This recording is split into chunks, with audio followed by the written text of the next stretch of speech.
my doctor comes in looking very serious. She sits down and says, I'm so sorry. I'm sorry. And she's kind of stuttering and tears up. And she says, you have cancer. And so I'm sitting there and I said, well, I don't really know what to do. And then I look at my watch and I said, I'm supposed to have a dentist appointment in 15 minutes. Is it okay for me to go to the dentist? And my doctor, who'd been crying, laughs and says, it's okay, Betty, go to your dentist. So the beautiful part of the story in this community is I go to my dentist and I said, I can't talk very much when I'm in the chair because I've just learned that I have cancer. So she takes my hand and she says, you have so much positive energy. Everyone you tell about this will love you. They will send love and healing. Everything that will happen to you will be grounded in love. So I come out of my dentist and I'm kind of like, well, cancer's not so bad so far. Like I was just feeling just like she washed me in this care. My friend was also kind of funny, kind of was shocked, stood up, gave me a hug, went back and sat down and crossed her arms like this and says, there's a whole bunch of this we can control. I'm going to set up a system where people can help you, and everybody you tell from now on, just give them my email and we'll set up a system. It was like magic. And I'm eternally grateful. I mean, this community cared for me for 6 months. It's a phenomenal thing to experience.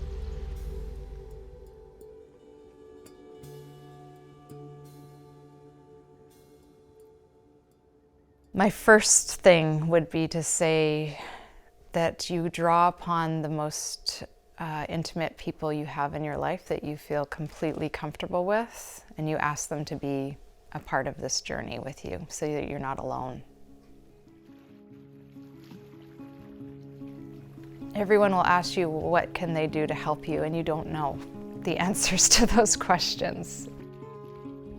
We were trying to navigate our own emotions and our own feelings around death and dying and being told that you have a terminal illness.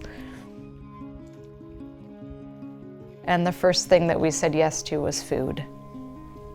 People bringing us meals, and it was a life-saving thread through the whole period of time. And that was the one thing I didn't have to do, was make meals. The community fed us. Each person will have something unique that they can offer.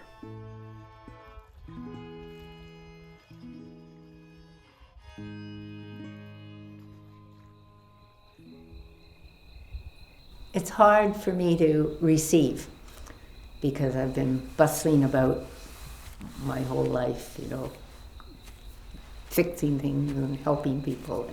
And so that's a big lesson. Probably the biggest lesson of getting cancer is receiving. And I'm still not that good at it, but I'm getting better.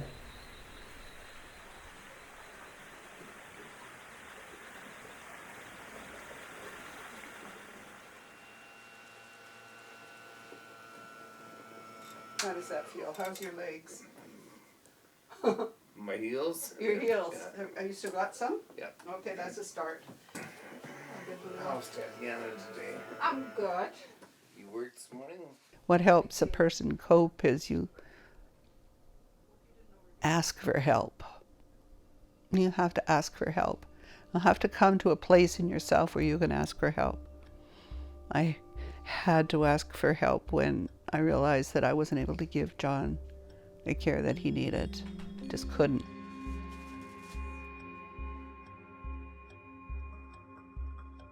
I think you have to be aware of what's available and how to access it in a timely manner.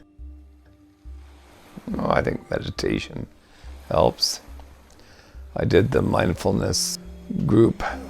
It's an 8-week course through the physicians on the Sunshine Coast. It helps you to relax and be a little more clear-headed.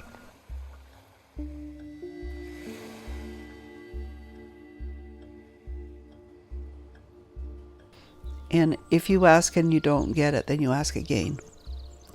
You have to be willing to be your own best advocate and be an advocate for the person that you're taking care of and love.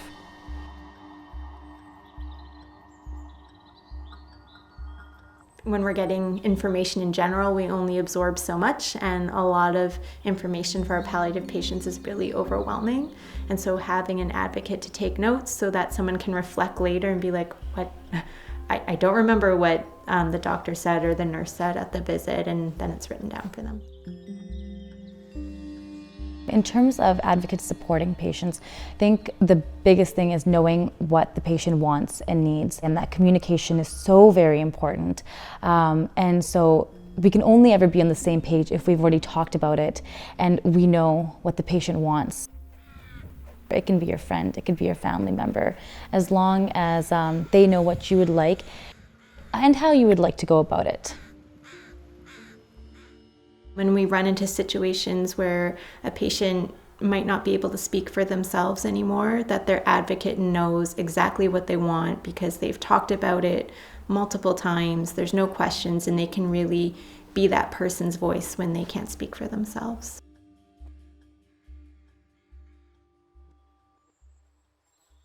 I have spent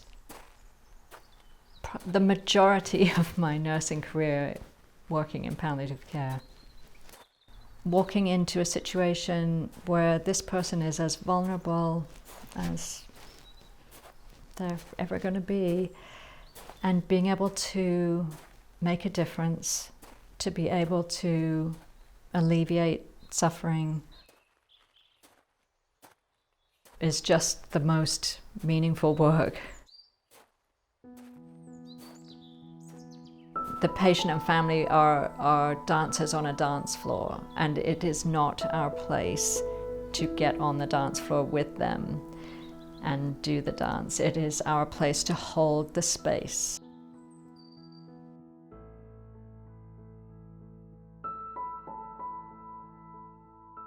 Hospice has been a wonderful help.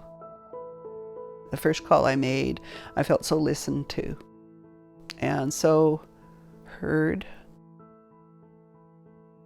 When I receive a phone call from a palliative client or a bereaved client, what I do is I just listen. I just match them where they are. I'm not trying to tell them what to do. I just want them to know that they're not alone in their journey.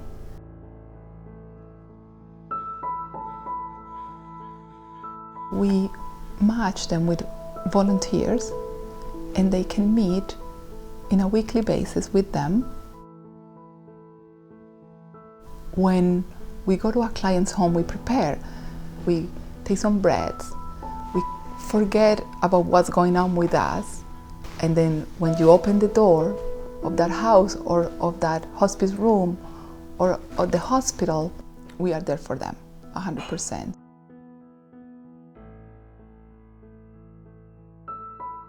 We build relationships with clients. We were lucky to get the person we got.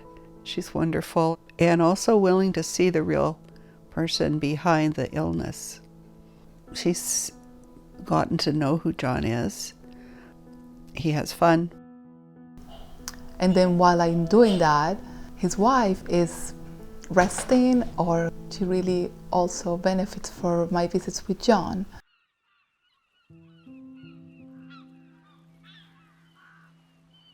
Over time, family and friends became more important to me. I began to realize how critical that was. But also for me, the whole natural world was incredibly important. And at that point, things like kayaking, walking, being in nature, trying to make sense of what happened, make sense of being alone. Being able to go to hospice, attend a group, write out the story that Marlena and I had together, and to talk about her dying and what it was like to be with her as she died and what it was like to be with her after she died, to be able to share that with the people who were in the same boat.